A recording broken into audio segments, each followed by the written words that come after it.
Hey everybody, and welcome to this episode of the Wild and the Whites podcast.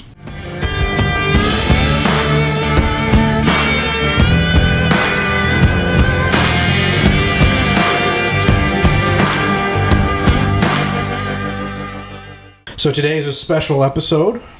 Special? We have a special guest. Yeah, some people call me that. Yeah. Yes, you are very special. Yep. We're here with Tom Arnold. What's going on, everybody? This is my first podcast ever. Yep. You got to hold the mic a little closer to your mouth. There you go. How's that? Is that good? That's a lot better. Yeah. Yep. This is my first time ever doing a podcast, so. No, it's all good. I don't buy very expensive microphones, so you have to really get right up in there with the mic and pretend Sounds that good. you're like a 80s hair metal band singer. I can do that. Perfect. So, if you guys follow the Facebook page and Instagram, I shared one of your videos during hunting season to our Facebook page of you getting a pretty friggin' nice buck. Yeah, man. I appreciate the plug. You got a pretty halfway successful YouTube channel. Yeah, it's More successful than ours. it's getting there. Yeah. Yeah, I don't do it to gain popularity. I more along the lines of just do it to document the effort that I put in, because I could tell people how hard I go with the paint, in regards to deer hunting and bow hunting, and you won't get it. But if you watch me over and over and over and over and over again, splice the videos of me hiking up in the mountains and getting set up mobile and not seeing anything over and over and over again, it kind of paints a better picture of. Yeah.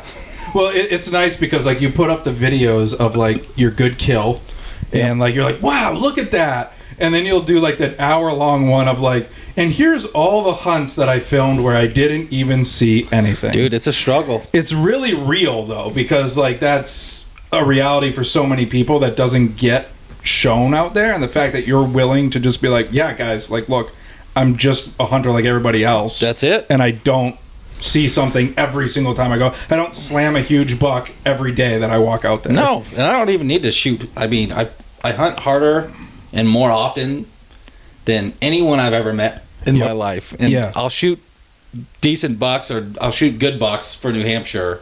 Yes. Yeah, definitely for New Hampshire. Pretty regularly, but I don't care if I shoot a small buck. It's just, I want to document all the work that I go into it so I can look back when I'm, 50 and decrepit, the rate I'm going, when I can't walk anymore. And be able to say, oh yeah, back when I was, younger, I was able to do this, and this is all the effort that I put into it, and be real about it too. I don't, hunt for subscribers. I don't ask people to subscribe to my channel. If you want to watch it, check it out, and if not, dude, I don't care. Right. But, yeah, I'll just showcase kind of the effort that I put into it. Right. So. And so that's kind of why I wanted to get you on, because you have a very similar mindset to what we do. Yeah. We're really doing this first and foremost to just preserve our memories, right? Yeah. How cool will it be 10 years from now when we can look back onto the episode of Andrew getting his first buck? Awesome, dude. It's going to be great. It's amazing. I filmed my son shoot his first deer last fall, and if I wasn't videotaping it, I could tell people the story. Yeah. But me telling you, my son's eyes lit up and he was shaking like a leaf, it's not going to do the same justice as a 4K GoPro. Yep. Looking back at him, hearing him and I go back and forth whispering for 10 minutes before he shoots it.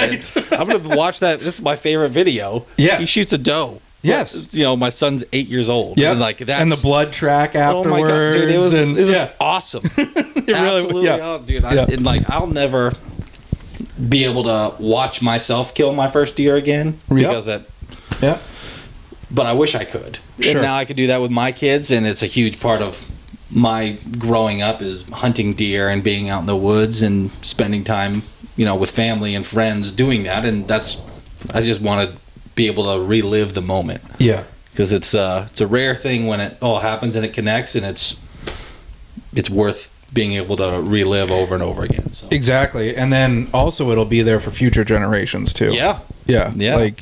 Your son's going to be able to show his kids, this is what I looked like when I got my first deer. It's cool. It's a really neat thing. And so, but you obviously, we were just shed hunting the other day together, and you talked to me a little bit about how many years you've been putting in so much time and effort and just endless obsession into learning about specifically deer hunting. Yeah, so this will be the 20th year that I have bow hunted pretty much exclusively in New Hampshire. Recently, in the last couple of years, I've started going on an out-of-state trip. I've done Maine and PA so far, but this 20 years ago this year is when I shot my first bow buck. It was when I was 12. Wow. Yep. So this is my 20th year bow hunting, pretty much exclusively in New Hampshire. That's awesome. Yeah, that's awesome. It's a hard state to do it in. Yeah, and it's been an evolution, kind of. I think as even people who are novice hunters who are just getting into it, or people who have been doing it their whole life, there's kind of a evolution of how you go about it, and I guess kind of what you're looking to get out of it, and the overall goal of hunting, I guess, is different for everybody. But if you hunt for long enough, I think there's an evolution to it that you gain from a mentality. That makes sense. I think it's that way with most things just in general. Right. Yeah. Yeah. I mean, hunting is unique where I guess a relatively small percentage of the population agrees with it now because everything's so divided. But if you are in the population that goes hunting, if you start out young enough, pretty much you want to go out there for the excitement. If it's a social thing, if it's a family thing, a cultural thing, you'll go out and, for lack of better terms, you just want to go out and like kill something. Right. Like that might be cool. So a lot of people have talked about it as like the evolution of the appreciation of hunting and kind of what you gain from it. And it's like a youthful bloodlust, I guess, is not a very politically correct term to put about it. But when you're like a young teenage kid, or maybe even a teenage kid, you want to go out and you want to shoot something. Right. Because it's fun. Right. And it's awesome. And there's nothing wrong with that. But as you continue to kind of evolve and mature as a human, if you do it long enough, if it keeps your interest long enough, you start to gain an appreciation for the animals themselves and the time that you get to spend, chasing them and learning about them. And then if you do it for long enough, eventually you'll get to the point where, like, the white-tailed deer is like it's like almost like a spiritual thing, dude. Yeah. It's like I have so much appreciation for a mature white-tailed deer. Yep. Because I've learned, I've watched more videos, I read more books and articles and magazines about them, and it's like they're probably one of the most impressive animals in my mind. Just the way that they can live, and as they get older and more mature, like a mature white-tailed buck. Specifically, I mean, even in New England, like they have to be smart and tough, and it's survive the winters, survive predation, survive the hunting pressure, being tracked on snow. Like, to be a big buck in New Hampshire, you got to be. You've seen some shit. Yeah, absolutely. And I've been around you when some other people are like, dude, deer are dumb. And I've actually seen a physical reaction from you just be like, kind of like, there's a lot more to that statement that you don't understand. But yeah, I mean, it's, I guess, the area that you hunt in too. I mean, you could go out and sit in a spot with a high deer density and, see a bunch of does or a pile of young bucks, and that's fine. Like, when I was starting out bow hunting, most of my bow hunting career, if you want to call it a career, most of the last 20 years that I've been bow hunting, if I even go out and see a deer, dude, it's a win. Yes. Because it doesn't happen. It's not like Ohio where you can go out and see like piles and piles, or Pennsylvania. Yeah. Dude, you go out and you see like 10, 15 deer a sit, and you can be selective. No, dude, like if you're going out mobile hunting or just hunting in general in New Hampshire and you even see a deer, like, you're doing something right. Yeah, and absolutely. That makes it worth it. And I mean, like my hunting season last year, I felt like I was in the game so much because I was seeing so many deer. You remember that? Yeah. But they weren't in range. They weren't right there. They weren't, like I only got a shot off the whole season. And the fact that I got one within range, it was a miss. I posted the video. It's out there. But, like, that's an achievement in and of itself. Dude, I would say if you are a serious bow hunter, and you get after it as much as you can, in New Hampshire, you might only get 1 or 2 chances a year, maybe. And that's like if the stars align. Yep. But if you're at a like mature buck, that's a whole other world. That's another world. We're talking like I had a forkhorn within range. Yeah. That's what I had. Lighting it up, bow hunting in New Hampshire is hard. Any deer in New Hampshire is a trophy. And I truly do believe that because the deer densities, the terrain, everything about bow hunting is hard to begin with.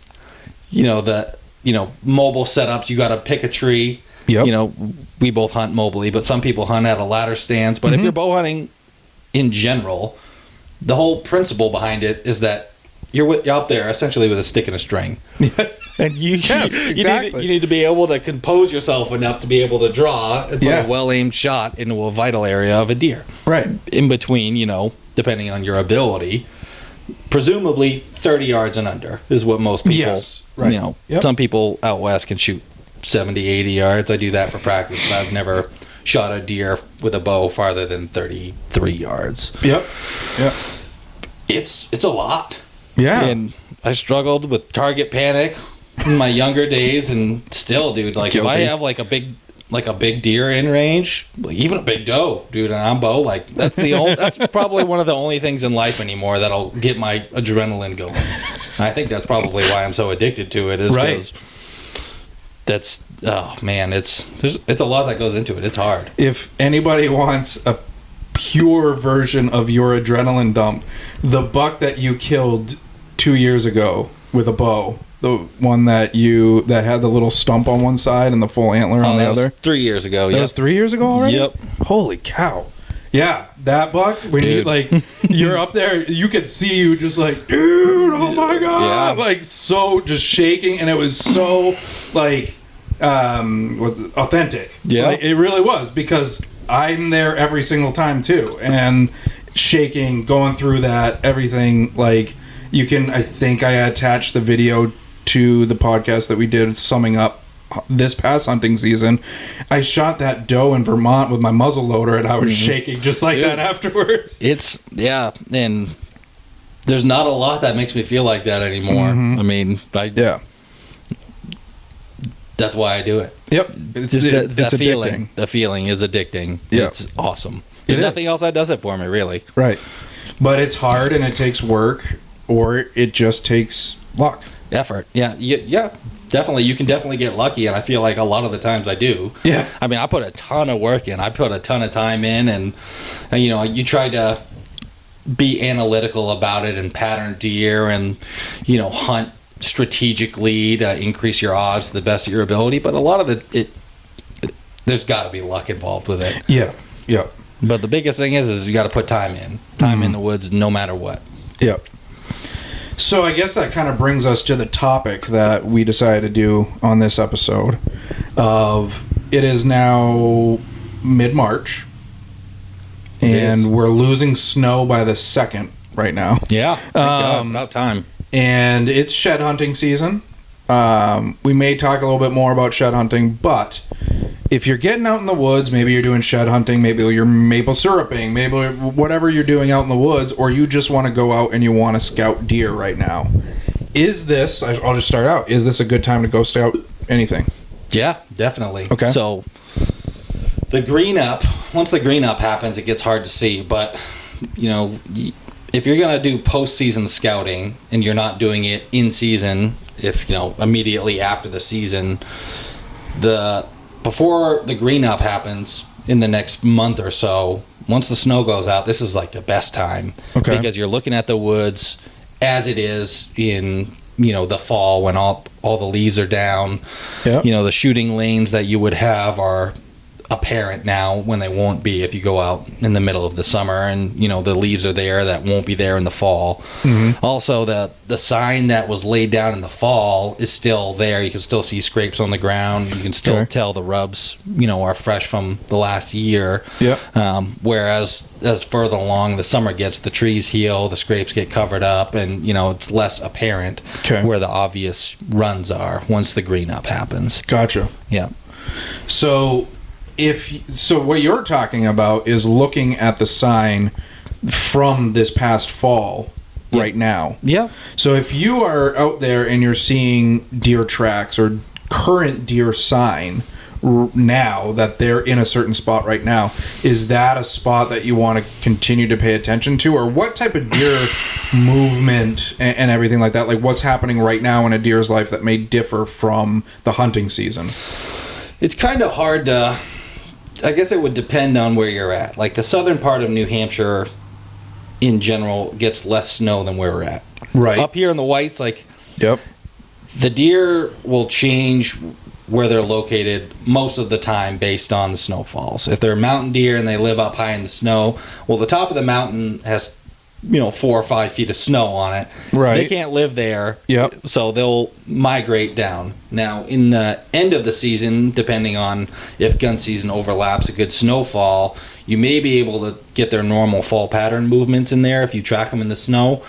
But typically, they shift in the, once the breeding season is over at the, middle of January to February, if they're not already out of their rut, fall patterns, they'll go into their survival, winter yards, and then they'll go to where there's the best thermal cover and where there's food available.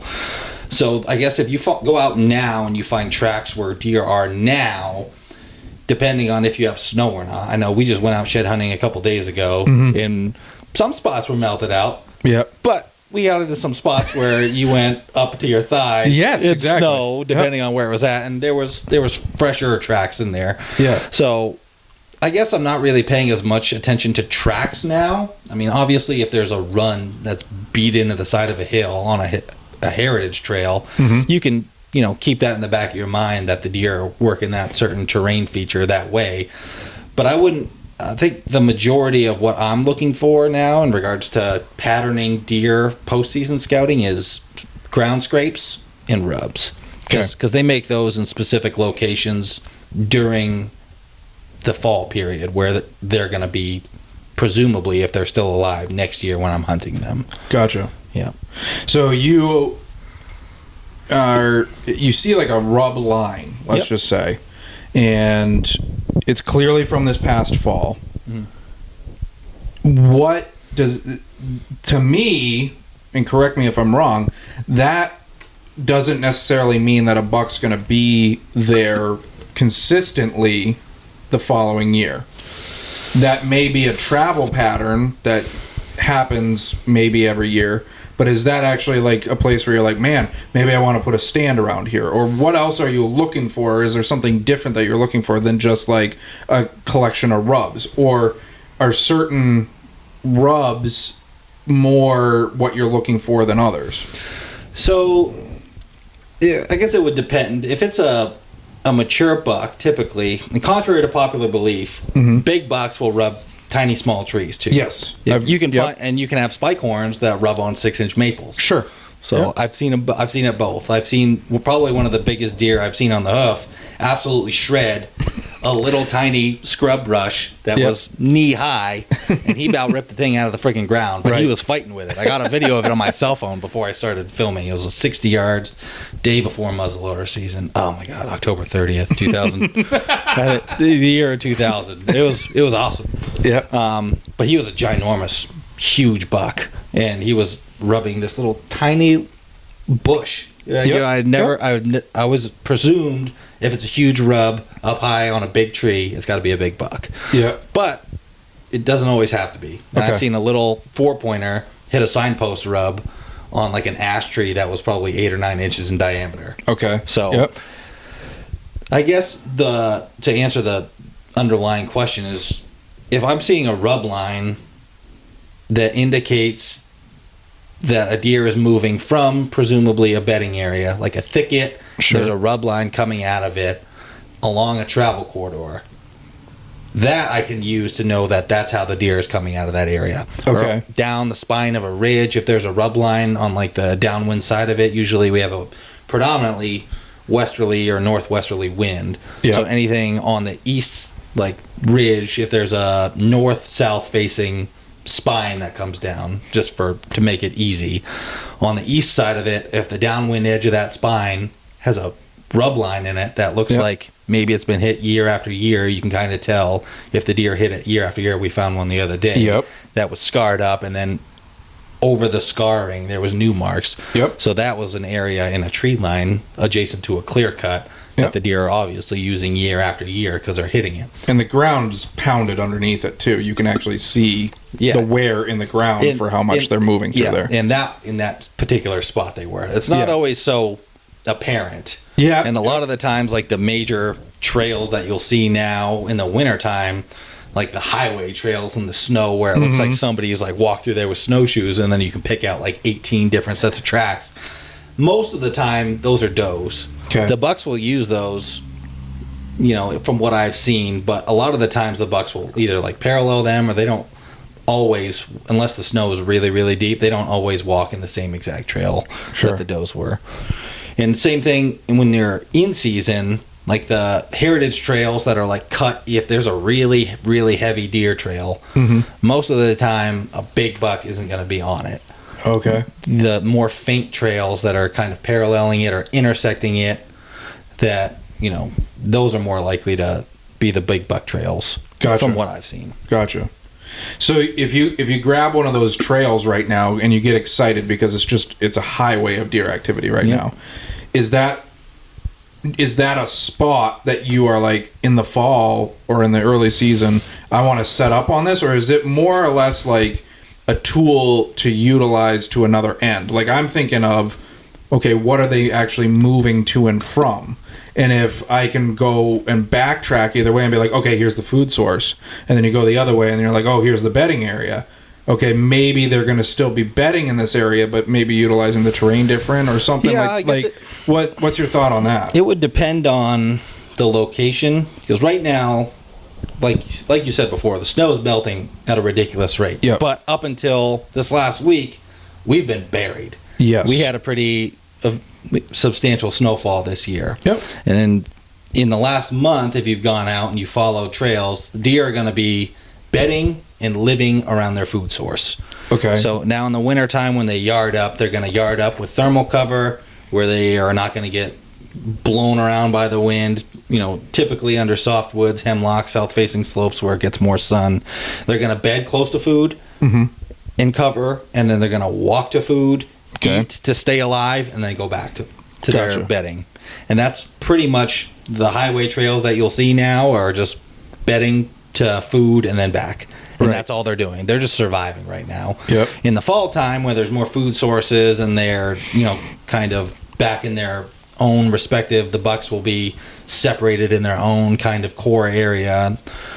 They'll be a lot more spread out than they are now.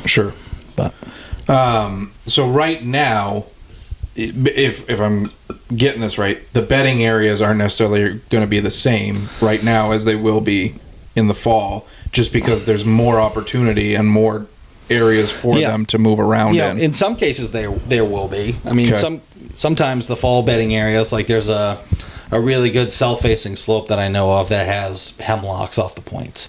And I know historically, I mean, there's heritage trails that are beat into the side of these hills because the does go bed on the points. And they're there now because there's thermal cover, and it's relatively close to a pretty big oak grove that they're able to root up now.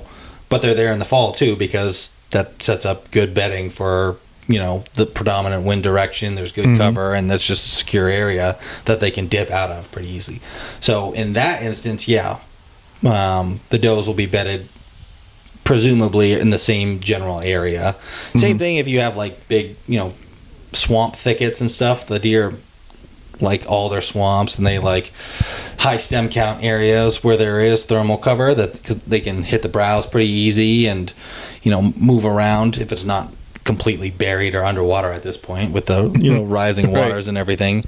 So sometimes the areas will be the same, but the bucks typically won't be in the same areas. They may be within a mile or two, but they can shift around pretty substantially from their fall area into their winter bedding area. And I guess too, there's a difference even between like early season September and middle of season late October or early November into December.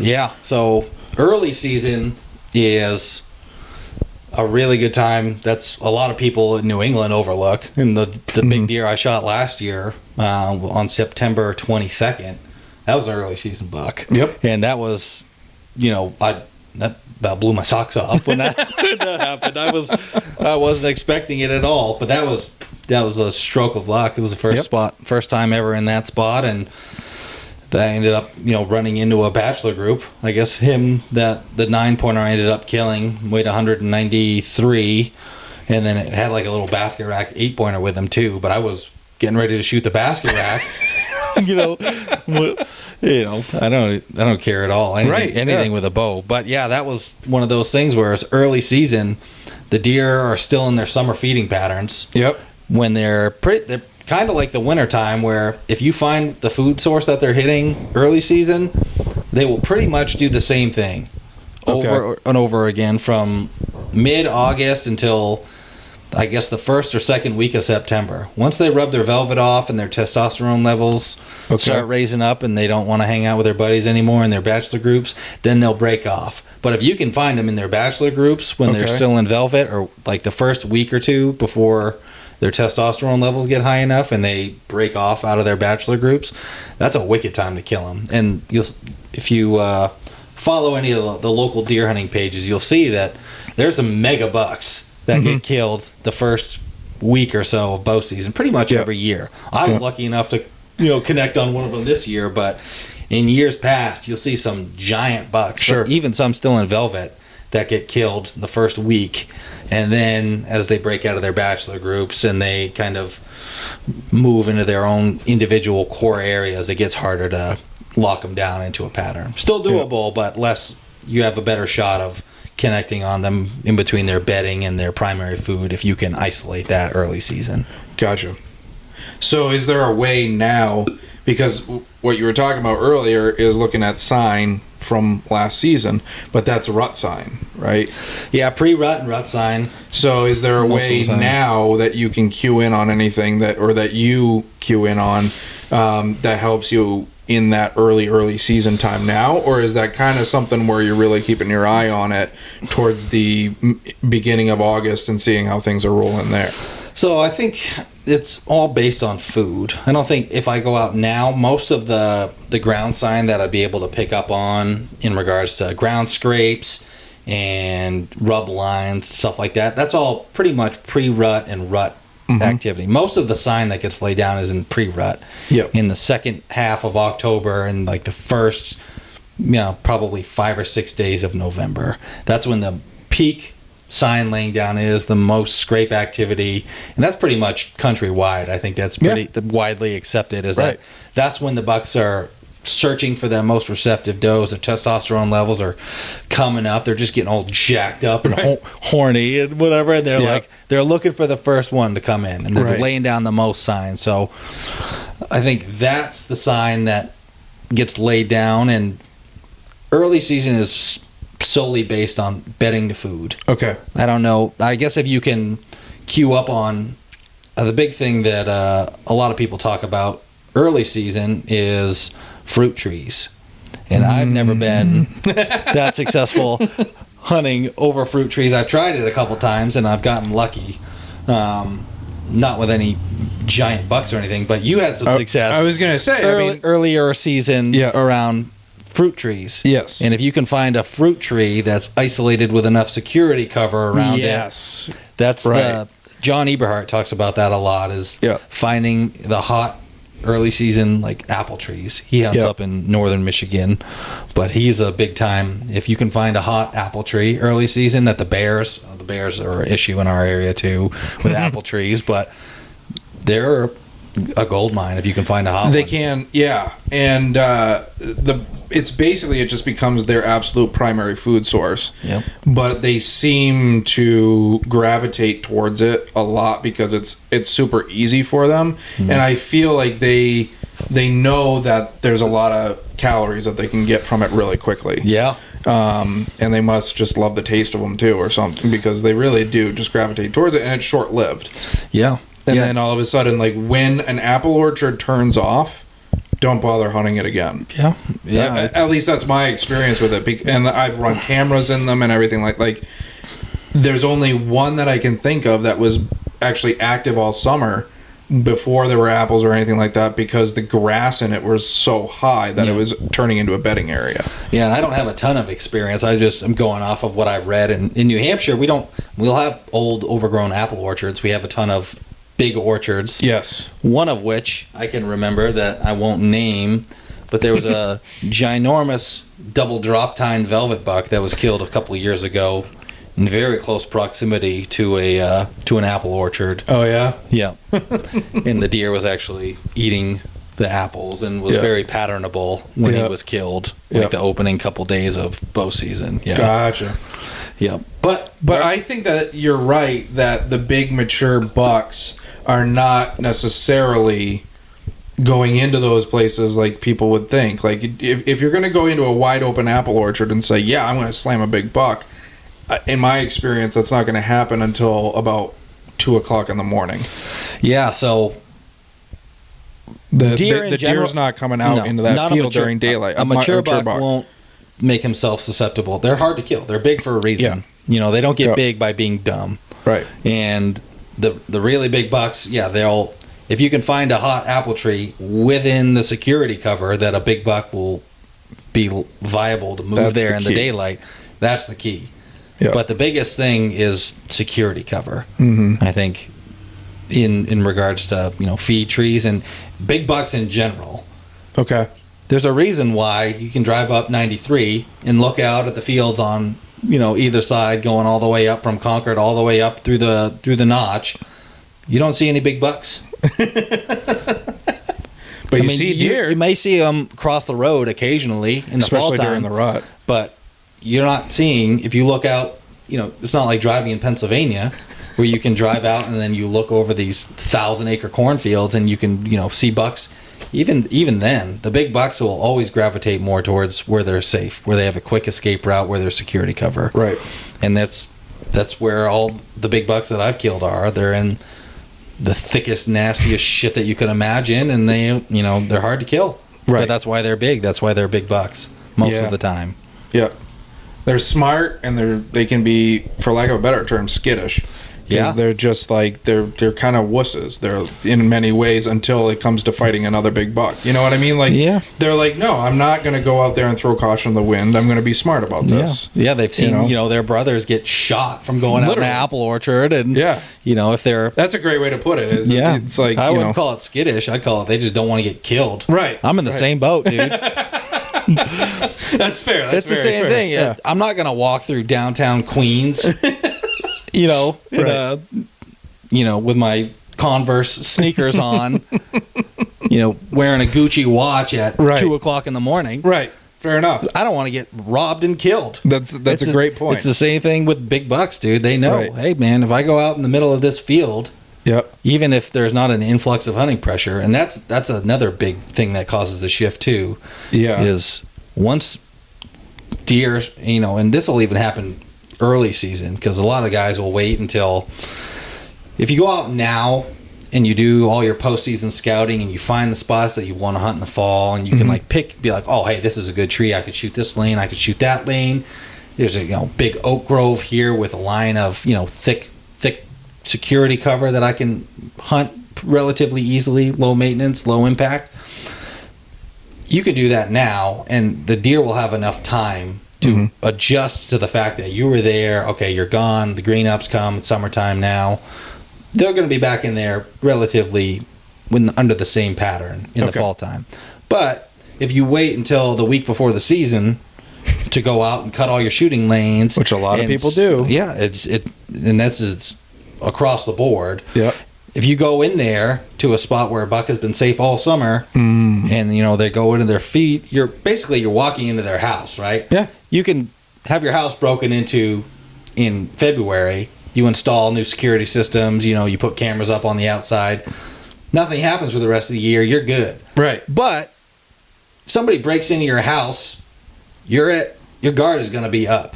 Yeah. For a couple of weeks anyway, and that's what happens with bucks. Makes sense. You're walking in, and then you walk into your living room here on your couch, and someone's hung a ladder stand with ratchet straps that are covered in grease right above your right above this nice couch, you're going to be like, what the hell is that? And they cut all the beams. They cut down your wall art so they can shoot you when you're sitting on your couch. Yeah. You're going to take notice of that, and your guard is going to be up. Fair enough. That's what big bucks do, dude. If you wait until the week before season to walk around and get your human scent everywhere, their guard's going to be up. They're going to be harder to kill. Right. And we could go down the rabbit hole then that's why mobile hunting is such a great thing. Yeah, it is, right? Definitely. Your best chance of killing a buck, or a big buck, or any deer for that matter, is your first time in a spot. Sure. Right. That time that you go in there to scout, that time that you go in there to set up, should be during season, so you can actually just go ahead and set up and do it. Yeah. Right? Yeah. And we talked about that a little bit when we hung out and did the shed hunting, of how some of our best hunts have been when we're in a brand new spot and just we're like, okay, let's set up here, and you haven't gone in and then gone out and given them the opportunity to go, oh wow, something weird happened here, I smell something different, this looks different, and get out of there. You don't give them that chance because you're still there. Yeah. All of the mature deer that I've killed, and there's been a few of them over the years, have been on my first time into a spot. That's wild. Yeah, but it makes sense. Yeah, and not for a lack of trying. Right. I mean, I've tried to strategically hunt down these mountains and pattern the deer and use trail camera data to pattern a certain buck to try to ambush him and outsmart him, and it just doesn't work. Right, it doesn't work. Well, not with the amount of cameras that we use. If you want to use 500 cameras per acre, then maybe you would be able to. Cameras are cool, but I think people rely on them too much, and I've gone back and forth. I used to hang on a lot of really cheap cameras and put them on video mode just because I like seeing videos of the deer. Cool. But then I'd go in, mid-season, and I'd see that there was this ginormous buck in there, and Bobby Worthington, who we talked about a little bit. Yep. He's a bow hunter from Tennessee. He talks about the differences between the situation that you're in and your expectations of it. You can have a great season and you could be, discouraged, but it's all about because you're setting unrealistic expectations for yourself. I like it. Yep. And the way that he articulates it is a lot better than I can. But if you go into the mentality that, I put all this work in, I'm going to hunt 45 to 60 days this season, use all my vacation time, and I want to kill 160-inch deer in New Hampshire. I mean, that's my goal. Well, you're going to have a pretty hard time doing that, because New Hampshire doesn't hold a lot of 160s. They're there, but you got to really have the stars aligned to be able to get that. And if you don't meet that goal, or you don't shoot a, Pope and Young or a Boone and Crockett buck or a 200-pound deer, that's the big thing. You don't get a patch buck, then, you're going to judge your success based on the unrealistic expectations that you set. Right. It's not you had a bad season. It's your expectations were out of line with reality. Sure. And a lot of people will do that. They'll be like, oh man, I want to go out deer hunting. Like, I'm going to go to Cabela's and buy, $400 worth of stuff, and I'm going to walk out in the woods, and hopefully I see a deer. Sometimes it happens. I've known buddies I've taken out, the first time they go out rifle hunting, they shoot a deer. Yeah. They'll get a buck and be like, oh man, the deer hunting's easy, dude. I don't know what you're talking about. Yeah. I'll be like, oh cool, do it again next year. Right. Guess what doesn't happen? Right. They don't shoot a buck the first time out, and then they realize, oh man, that was a fluke. Sometimes people can get lucky. Oh, they can. But we're friends with one that got lucky for several years in a row, but didn't get one last year. Yeah. It's so it does happen. Yeah. But I'm right there with you. That's a cool way to put it, because you try to set goals for yourself before a season, but then trying to remember the fact of it's still okay to not achieve those goals, and still just enjoy being outside, and the fact that you saw anything, even if it was an owl perched on a tree near you, or just the fact that you didn't look at your phone for several hours. Dude, it's all about what you take out of it. Yeah. And it's hard too, because you've jumped into this in the last couple of years. You've really blown up into the scene, I guess, for lack of better terms. And it's hard. Even, I mean, like I said, this is the 20th year. This is the 20th year I've been hunting. And every year, especially in the last 8 or 9 years, I'll put a lot of pressure on myself because I'm going out a lot. Yeah, when I say a lot, I mean I'm taking my year's worth of vacation. My wife and kids don't get to go on a vacation for the year because I take all my work's vacation during the last week of October and November. Yep. You know, and I hunt pretty much every single day from the middle of October to the end of November, which is a lot. It is. Every single day. And, like, I forget where I was going with this. What were we talking about? Well, you were just saying that how... it's easy to get discouraged. That's and you put undue pressure on yourself, and you forget the fact that, dude, you're going out in the woods. Like, the peace and quiet. The opportunity to be in the beautiful landscape that we're in, to have a chance to see one of these, like, animals. Right. That maybe have never seen a human before, depending on how far out you're going. With me, I'll hunt off the suburb areas in relatively populated areas, and then I'll go 4 miles back into the mountains. Right. You know, I do, accuracy by volume. I'm like a machine gunner. Yeah. Like, I try to be analytic and be like a sniper with, okay, I'm going to go sit this south-facing slope for, predominant, northwest wind, where he's going to be bedded up on this point and work his way down and try to be like super analytical about it. Or I'll be like, hey man, I'm going to walk I'm going to walk until I get tired up this mountain, and if I find a good sign, I'm going to set up on it. Right. And I don't really narrow down on one specific spot or one specific mountain or town or anything. A lot of people do, and a lot of people get lucky like that, and they're able to strategically pattern deer, but I haven't been. So I'll go out and I'll scout new spots every single week of the season. I'll be like, man, I'm tired of this area. I've hunted it 2 or 3 times, and normally I won't hunt the same area. I'll never sit the same tree more than once or twice in a season, unless it's like a really, really awesome tree and I'm expecting rut movement in a natural pinch point or something.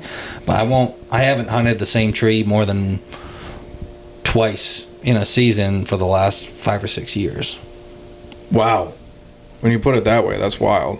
Because of how much you go out, that's how much ground you're covering. And you have to be mobile to do that. I mean, if you have one ladder stand, you're... Can you imagine if you were hunting out of ladder stands and you were moving that much?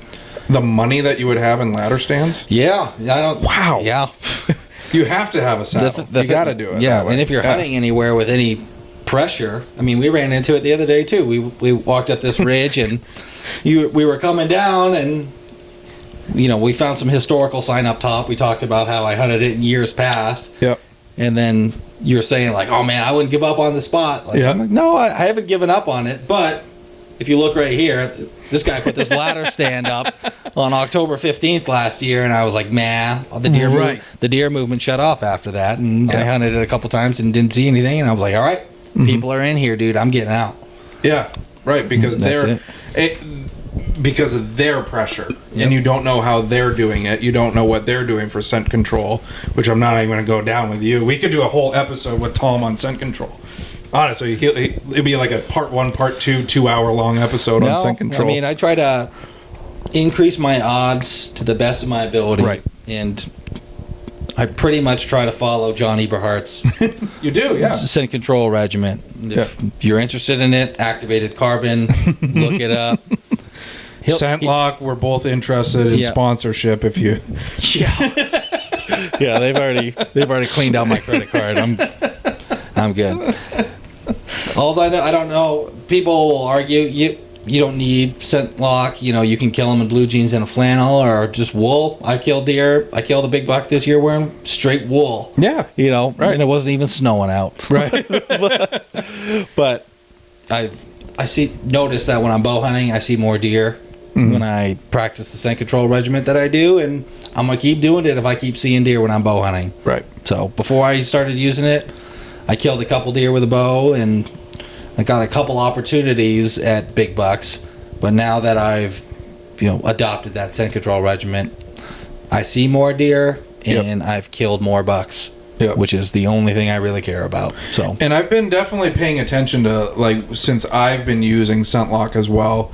I'm like, is it the scent lock that's like making me see this much more activity? Because like last year I went crazy on the scent lock and I saw a ton of deer.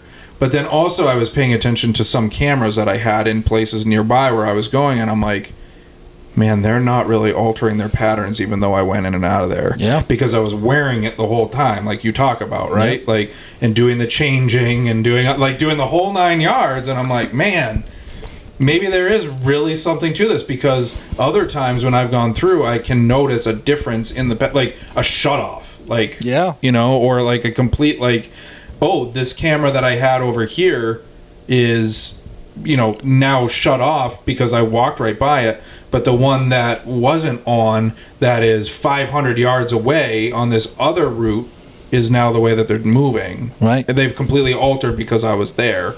You know, like, so I think that there is a lot to it. I think that, you know, you can absolutely kill yourself overthinking certain things in hunting, but I don't think scent control is one that you can do too much of, if that makes sense. It's all user preference. I mean, if you can try to pattern the wind. Yeah, sure, but that's the problem. Yeah, it's hard to do. That's the problem. Up in the mountains, we got thermals, we've got changing wind currents, the mountains and the tree lines and the clear cuts, the way that the wind shifts are. Right. I really started paying attention to thermals this year more than anything. Yeah. And hunting the thermal, not the prevailing wind. Yeah. And it worked out a lot better for me. Yeah. The bucks, I mean, they'll adjust their pattern to the wind, sure, for wind-based bedding, but the thermals are probably a bigger factor, in my opinion, because they will always be there. Yes. And you can always count on them. And they can override the prevailing wind direction very easily. Oh, yeah. And so that's the other portion of it, too, is like, I in years past, before I started paying attention really to the thermals, I was so confused as to why, well, the weather says this, and I'm sitting here, and the wind's not doing that. These weathermen don't know what they're talking about. Yeah. That's not the case. Yeah, Ray Brewer from WMUR. I've got a bone to pick with you. But, like, I'm sitting there just so confused. Like, why isn't this working? You know, these apps all say that they're good, and, you know, everything's saying the same thing. It's saying it's a southwest wind today. Yeah, hunting up in the mountains, dude, you can't go off a prevailing northwest wind, which is what we typically always have during the fall. Is always supposed to be northwest wind, but you could be hunting the downwind side of a northwest wind, and the thermals sucking down the hill at night, or up the hill in the morning when the sun hits it. You're spiraling. You know, it's tumbling. It's doing all kinds of crazy stuff. You throw milkweed pods so you can see where the wind is going, and you're just like, you can overthink the hell out of it and get really mad and frustrated. And then you throw that out there, and it like goes a certain direction. Then all of a sudden you watch it change. Yeah, then you're like, back up, dude. So if I was just 50 yards over there, the wind's different than where I am right here. Yeah, it's interesting. It's hard to pattern. It is. But I noticed one thing that worked well for me on a couple hunts was, if I was able to sit in a spot on a slope where I knew that, like, say the thermals were going to be sucking down the hill in a northwest direction, and that was the prevailing wind direction, then that, if I could match thermals to the prevailing wind, then they stayed as consistent as I think I could get them to stay. They weren't super consistent. They weren't the 100% patternable, right? But they were, like, mostly, okay, they're matching up, right? They're not fighting each other, so you're not getting that crazy swirl. Yeah. And that worked a little bit for me. But going back to it, that's where that scent lock clothing for those swirl effects. Yeah. It's anything to increase your odds. Sure. Right. And I killed deer, a little 6-point buck, 2 years ago on the, what would it be? It'd be the west edge of a slope, because typically, like I said, we have a northwest wind, but we had one. It was weird. It was the day before Thanksgiving 2 years ago. We had snow on the ground, but we had an easterly wind, which is pretty uncommon. So I was thinking, okay, I got a ridge running north and south. Typically the eastern edge of it would be hot. It would be the downwind leeward edge with a west wind, but it was opposite that day. So I'm like, cool, I'm gonna go hunt the west edge of the spine, you know, to try to catch any deer that are skirting the downwind edge of this cut that ran down the top of the spine. Okay. So I hunted the downwind side on an easterly wind, and I had a 6-point buck come in fresh snow, no tracks anywhere, blind. I was just like, this is a good spot for an easterly wind. The thermals, when they, you know, they're dropping down the hill anyway, like everything's set up right for me to sit here. So I sat there and I had a buck. I was only up in the tree for like 45 minutes, and I had a 6-point buck plow trail, fresh snow, you know, walk right in front of me. That's awesome. And I stuck him. Yep. But that was one of the times where, you know, you could use the predominant wind and the, you know, the thermals, the anticipated thermals, to be like, hey, I think this is a good spot. Right. In that case, it was. Right. I've done that a lot, and I haven't seen anything though. Right. You got to get lucky. And that's the way that it. Yeah, absolutely. And we got a little bit off topic, but this is still all good stuff. But yeah, scent lock.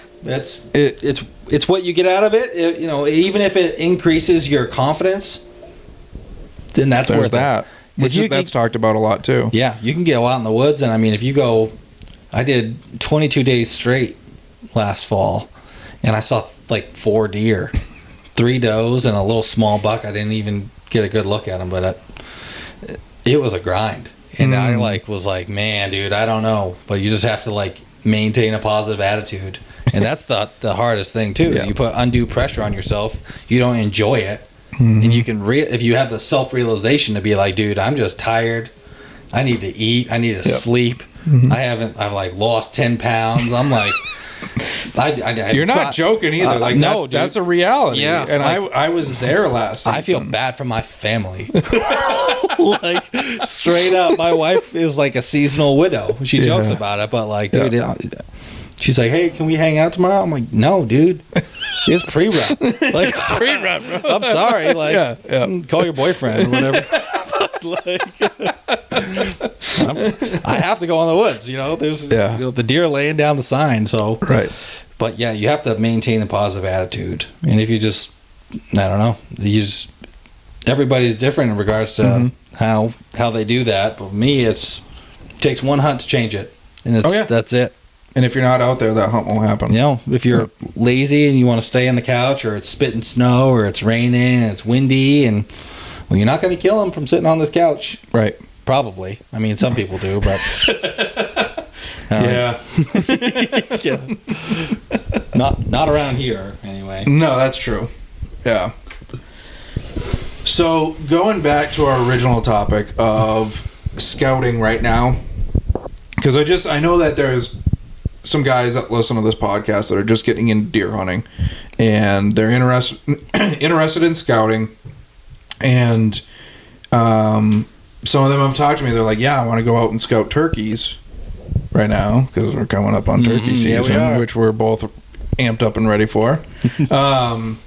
So if they're out scouting turkeys, and if I'm out scouting turkeys and I see some deer sign, you know, how do I roll with that deer sign? So that is why I wanted to have that talk with you, to roll through some things that I frequently see and see if, you know, what your mind does with it. Yeah, I mean, turkeys are everywhere. Right. And that's a totally different, like, that's a whole other thing. Scouting turkeys, for me, it's like, all right, there's tracks here, so they're here, and they're gonna be here and there. Right, yeah. You just follow. There's not a lot of scouting for turkeys until you just, like, you find them. Follow the gobbles. Right. You'll get onto the turkeys. There's turkeys everywhere. Right. But postseason scouting now, I would pay most attention to ground scrapes and rub lines. All right. If you find a cluster in, I don't know, some redwoods or something in a little swamp bottom, and there's a bunch of a rub line. When I talk about rub lines, I mean on a travel path for more than 100 yards, typically. You can find a little cluster that a deer is absolutely shredded, and it may look older when you find it now. It's all dried up. There's nothing fresh looking about it. A lot of the times that'll be from where bucks are rubbing their velvet off, because once they start rubbing it off and it's hanging, it pisses them off, and they want to rub it all off quick. So they'll do it in a relatively confined area where they're at early season. All right. So if you find fresh rubs early season in the first week, that's that's a major clue for you to hone in on. You mean like September 15th? I'm talking within the first couple weeks of September. If you're finding fresh rubs, you're in there where they're at, because they're presumably on their summer feeding pattern still. And that's how I ended up picking the tree where I shot my deer last year. Right. I was in a brand new spot. Me and my brother-in-law walked up on a big bear. Yep. And then he drew back on it, but didn't have a clean shot, so it made its way back off around this natural pinch point in the swamp between a couple clear cuts. And we went to where the bear was, and it was a huge, like, white oak grove. White oak, like, in a natural pinch point, abutting up to a big swamp with, like, shade and cover. I'm like, oh my God, this is a gold mine. Right. You have to sit here. Right. And he had a pile of does around him, too. He just didn't get a shot. Okay. And then I ended up circling back. I bumped into another guy who was bear hunting with a kid. And I'm like, all right, well, he's going up high. Like, I'll just circle way back down to the swamp. And I found a couple fresh rubs on the edge of this clear cut. And I'm like, that was abutting up to the same swamp, but it was a big swamp.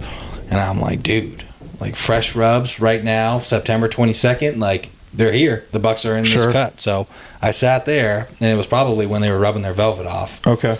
And then, I was up in the tree, not very long, probably 45 minutes to an hour, and I heard them stand up out of the swamp behind me. They were bedding like 50 or 60 yards into the swamp, like on this little raised plateau, switchgrassy kind of burr thing in the swamp. Yeah. And I heard them walking out of the swamp, and then 20 minutes later, they popped out into my lane, and I shot them. But if you can find early season rubs, that's where you need to set up. Cool. Yeah. But for postseason scouting, when I'm talking rub lines, if you find them now, typically I'd like to find them like on a corridor or a vegetation diversity line where, softwoods or hardwoods meet, or the edge of a clear cut. If you can find where the deer are walking along for a certain distance and then rubbing each tree, and you can kind of backtrack them either back up to where you suspect they're bedding or where their primary food is, then that's something that you can pattern and use for the next year. Okay. But I wouldn't necessarily pay as much attention to, I guess, a cluster of rubs, like in an area the size of this room. Mm-hmm. If there's no other rubs around it, then it's probably just an isolated event, like a buck rubbing its velvet off. Okay. So you find that isolated cluster, you think it's velvet. Is that something that you're like, well, then maybe it's going to hold big bucks again potentially early season next year? They can. Okay. A lot of the times the food sources will be the same. Okay. Now, I guess where that is different is if there's beds. If you're at a spot where, like up on most of the bedding that I find is either in swamps or on points. Okay. And the big bucks around here, a lot of the times, will pretty much always bed with an advantage to them, where they can have the wind blowing over their back, where they can see way down on like the tips of points where they can dip off to either side or up over the top relatively quickly. If you find, a lot of the times the bucks will make a rub in close proximity to their bed, 1 or 2 rubs even, and then they may make a rub line coming out of that on their way to their food or on their way back to it in the morning. So you can kind of follow the rub lines, but you can have an isolated one if it's in a bedding area with that, terrain advantage or the security cover. But if it's like an isolated one in this little grassy pocket, they're probably, that's probably a velvet one. Okay. I would say. All right. So speaking of points, beds, bucks bedding with an advantage to them, and you're talking about swamps. Mm-hmm. So you have, the makeup of a swamp with some kind of water in the middle with that grassy mixture, and then you get to hard land, right? Yeah. And where are you finding the buck bedding areas in that? Are you looking for a peninsula coming out into that water? Is that where they're bedding? Is that like very similar to a point? Because to me, that almost seems like, well, what's his out? Swimming? Yeah. Okay. So sometimes, I guess it all depends on the swamps. Okay. Like I sent you, I talked to you about a swamp. This may be why I'm bringing it up. Yeah. Yeah. I talked to you. I talked to you about a very particular swamp somewhere within the region of New England. Yesterday. Yep. And I found the swamp by actually aerial map scouting. Yeah. Because if you look at some of this swamp has big islands in it, and it's got a ton of edge and different, vegetation within the swamp itself. It's got open water, it's got boggy stuff, it's got, the dogwoods and tamarack, kind of like, Kansas-looking river bottom vegetation along it. Yep. It's got everything. And it's got points that come out to it. But if you look at and you zoom in on a map off the points, you can see the spiderweb deer trails that come out off the points, and then they go to the islands or they go to the, Okay. So it would all depend on the swamp. Like the deer I killed last year, there was islands in this swamp or raised areas. I say islands, I don't mean an actual island out in the middle of the water. I mean just a raised area that's dry. That's drier than the surrounding area. Okay. So the deer I killed last year was in just like alder whips on the edge of the swamp. Oh, okay. Those 2 bucks were just kind of on the edge, not really. I didn't dive deep into where they came from, but they weren't. They were kind of on the inside corner of the swamp, and that's how I ended up getting them pinched down on the bottom of a clear cut where it abutted up to the swamp.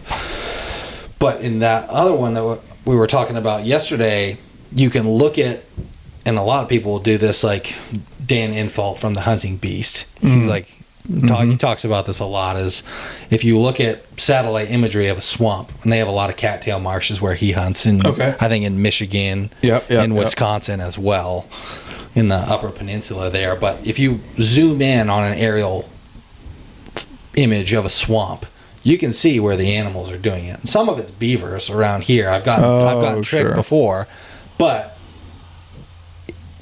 a lot of the times there'll be deer trails that you can see from the satellite imaging.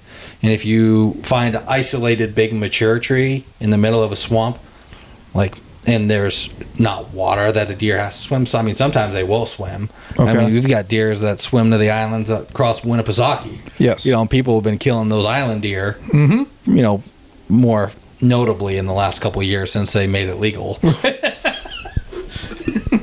Yeah. But, or at least people are now telling you that that's where they... So, if you find like a raised tree, and you could do this with a lot of different swamps all around the state. If you can find a big tree that's kind of out by itself. A lot of the times those will have licking branches on them, and you can see that the deer come from all the different areas. It'll look like the middle of a tire spoke. Sure. Yeah. And on the map, because of all the trails, because all the deer from all around the swamp come to that one tree to hit that one licking branch, and it'll look like a spider web coming off of it. But the middle of it is either the island or the random tree. It could be a bedding tree. There could be rubs on it. Oftentimes there's a licking branch under it, but definitely things to key in on. Right. And then you go out to the swamp, and then you fall up to your neck in water, and you get soaked, and you try to hunt it.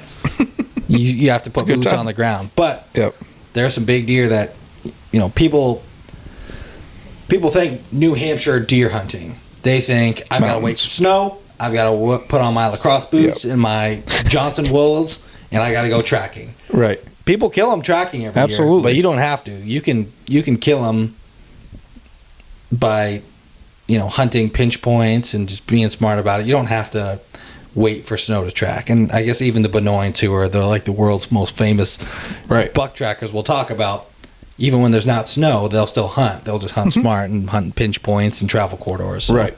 And still hunt. Yeah. Yeah. Yeah. No, I brought up the swamp just for a particular reason. Yeah, that's a cool swamp. We should get in there this fall. Yeah. There's some big fucking deer in there. Yeah. Without going into a lot of detail, access to that, I was just perusing it a little bit. Mostly like kayak to get in there. Kayak or canoe, Yeah. And that's another thing too, is some of the big deer, you'd like to think about, I guess, the general principle of how to locate a big buck, right, in New Hampshire. Where would you go if somebody was trying to kill you?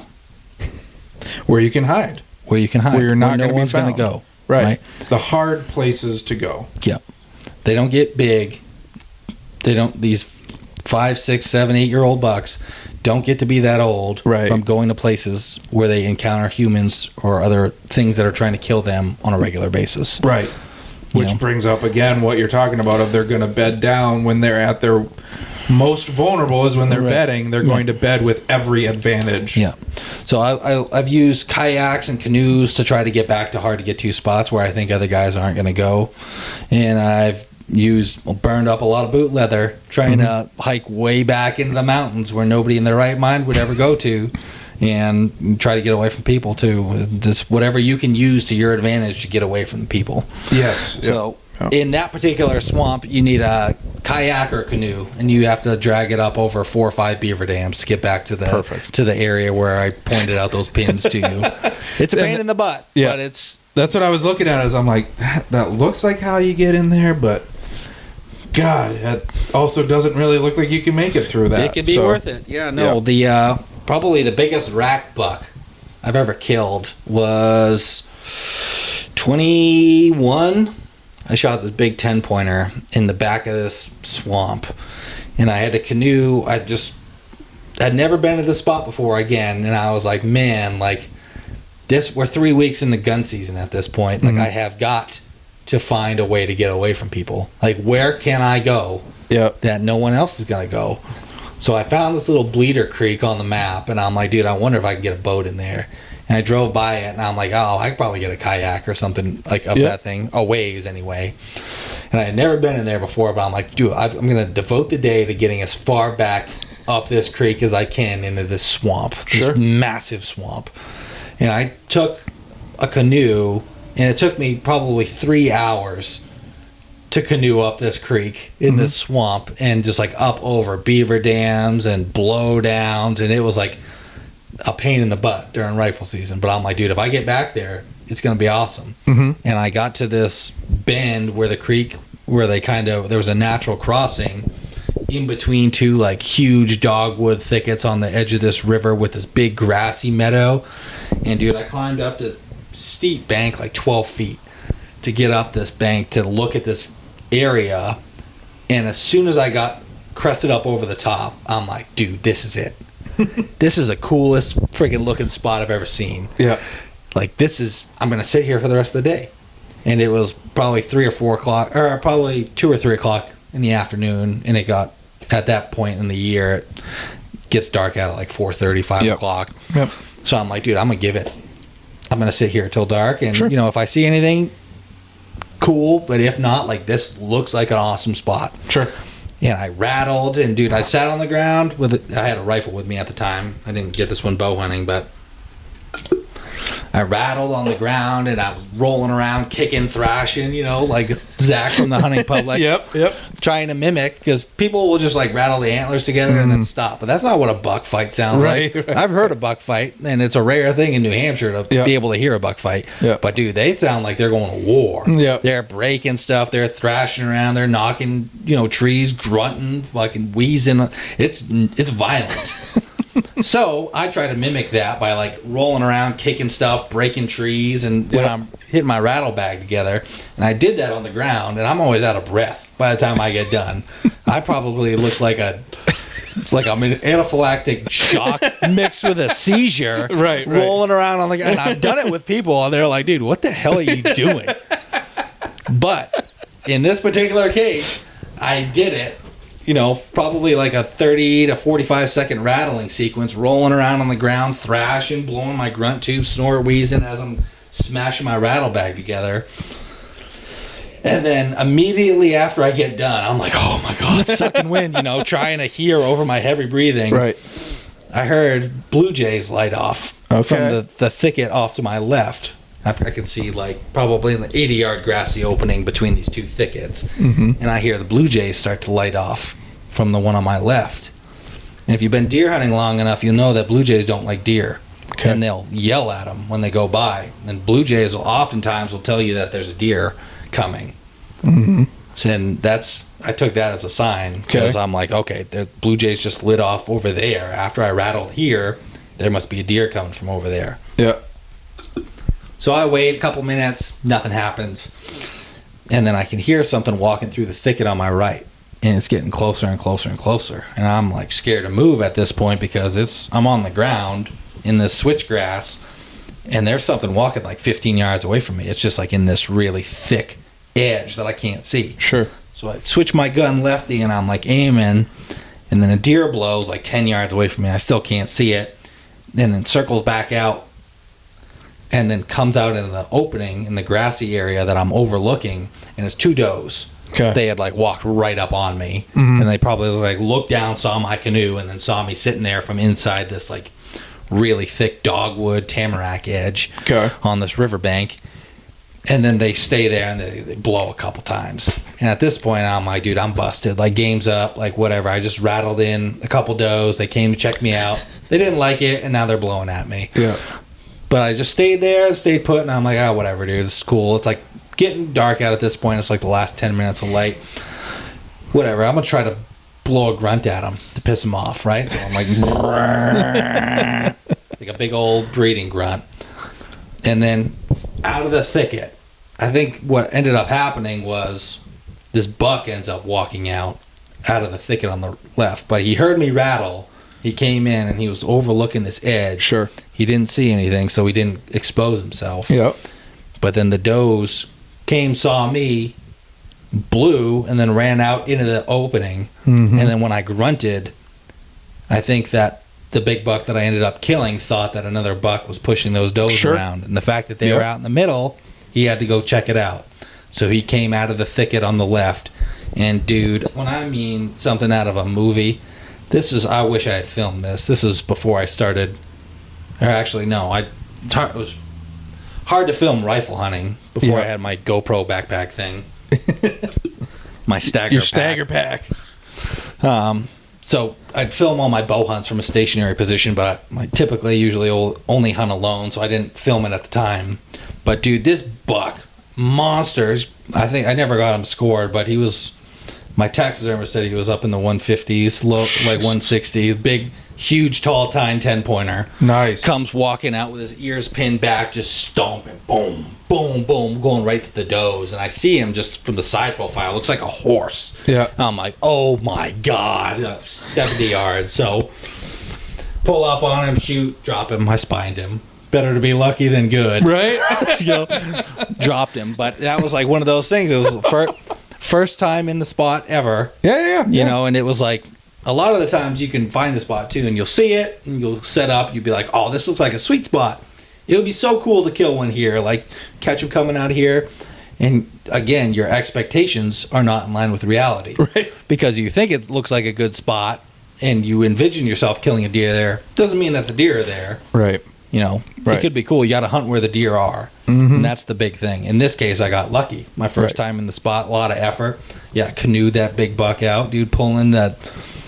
I fell in the creek, getting the buck loaded up into the canoe because I had to like drop it down 10 feet into the canoe. But it was like, dude, I don't care. Right. I could get shot right now. And like, I'm happy. I'm going to put a tourniquet on and I'm going to canoe this buck out of here, dude. Like, that was one of those things where it's the effort and the fulfillment at the end of it. Yeah, I shot a cool buck. But even before I saw any deer that day, I climbed up on that bank and I'm like, dude, this is a cool spot. I took a picture on Snapchat and I was like, this is the coolest setup I've ever sat in.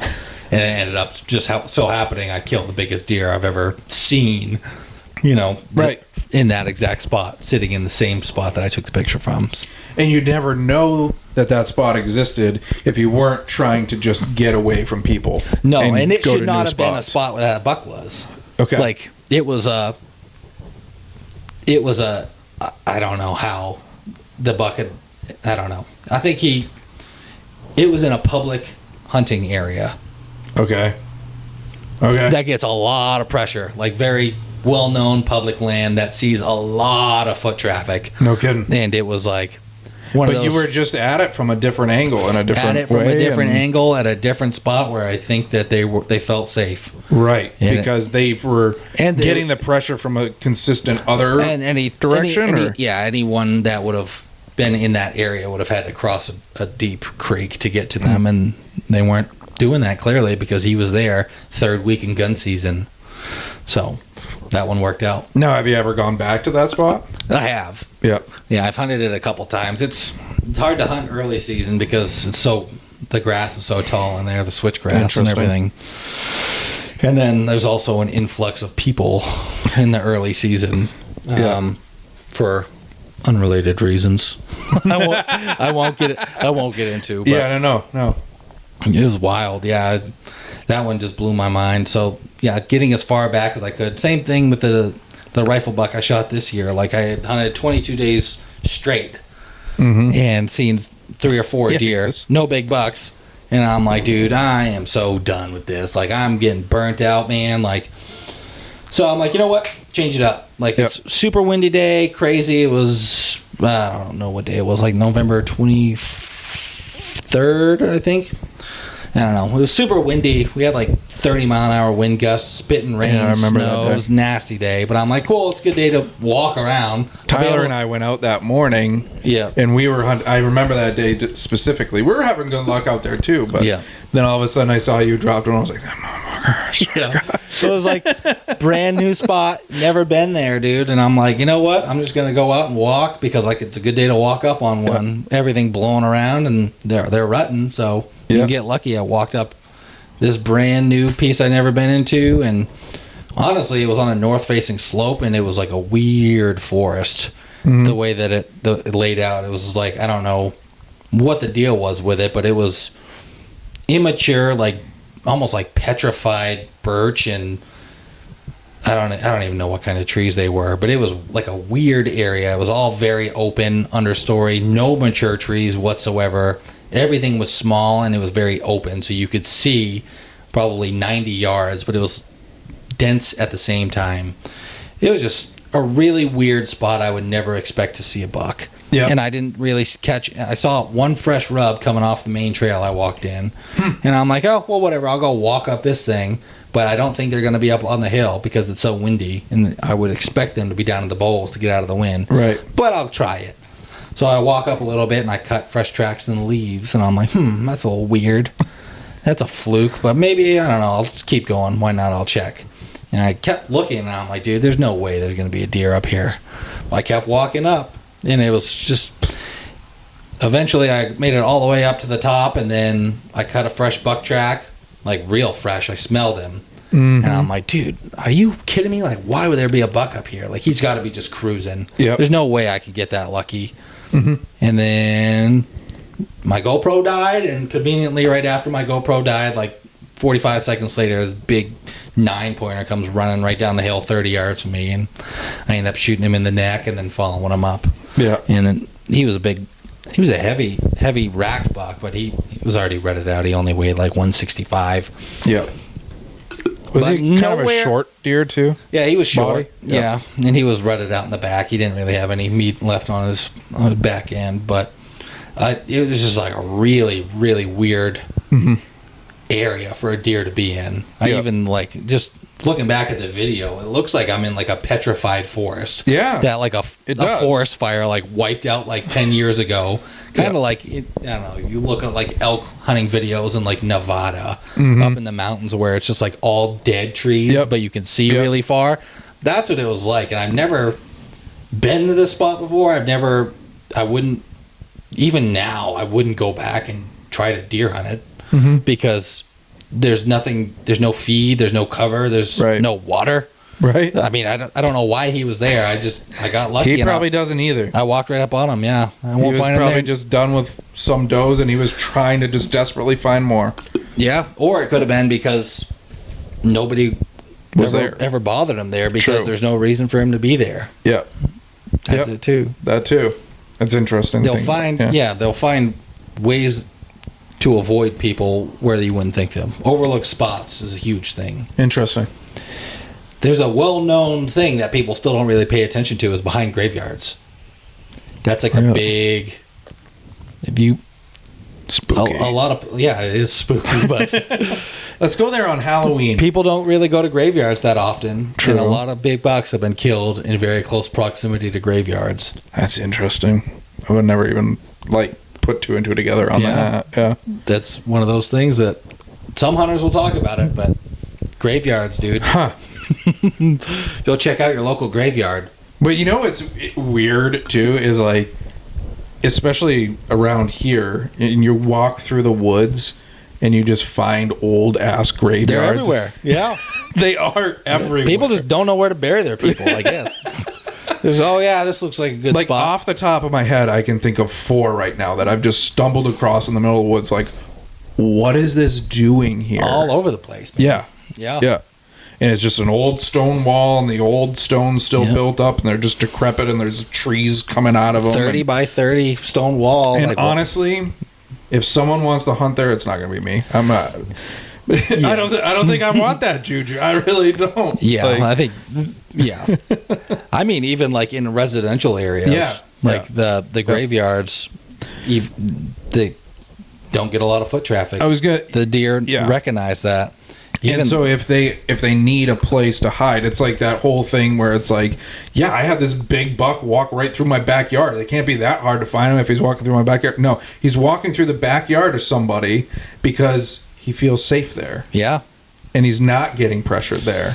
And he can lay down in your lovely bushes that are, 150 yards off the back of your house, and no one else is coming there because it's in the middle of a condo complex or whatever. Yeah, dude. I'll say this because I have no intentions of ever hunting in Concord.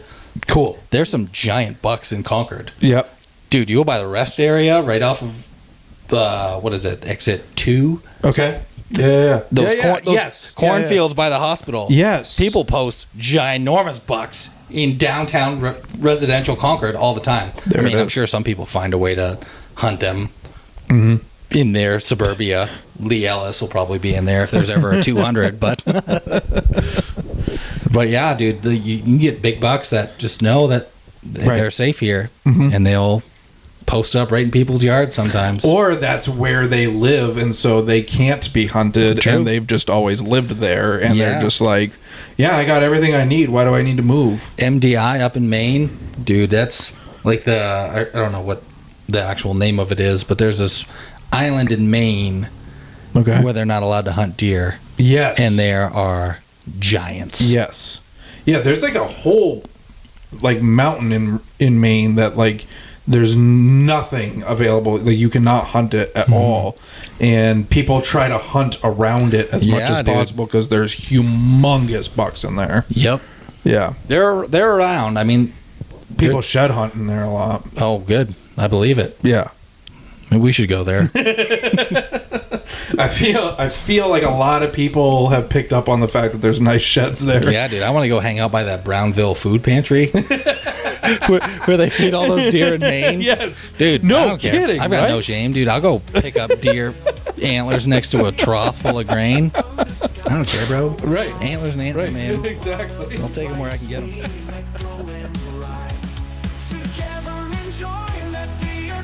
Thank you all for listening. That was part 1 with Tom Arnold. Tune in next week for part 2.